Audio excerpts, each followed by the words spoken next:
aujourd'hui, on va parler des 8 actes réservés en ergothérapie.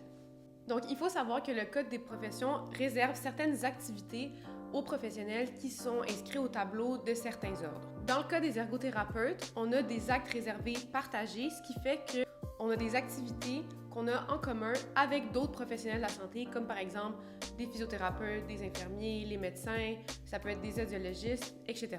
D'abord, on peut procéder à une évaluation fonctionnelle d'une personne lorsque cette évaluation est requise en l'application d'une loi. Ensuite, on peut évaluer la fonction neuromusculo-squelettique d'une personne lorsqu'elle est atteinte d'une déficience ou d'une incapacité de sa fonction physique.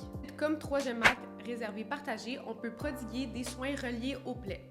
On a 2 actes qui sont différents mais qui se ressemblent un peu et c'est de décider des mesures de contention ainsi que décider des mesures d'isolement. Un autre de nos actes réservés, c'est d'évaluer un élève handicapé ou en difficulté d'adaptation dans le but d'établir un plan d'intervention. On peut évaluer une personne avec un trouble mental ou neuropsychologique qui a été attesté par un diagnostic ou une évaluation qui a été faite par un professionnel habilité.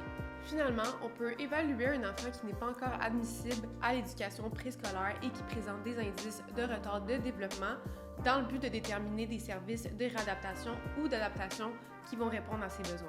Bien évidemment que la profession d'ergothérapeute ne se résume pas uniquement à ces 8 actes réservés partagés, mais ça peut quand même vous donner une idée de notre expertise.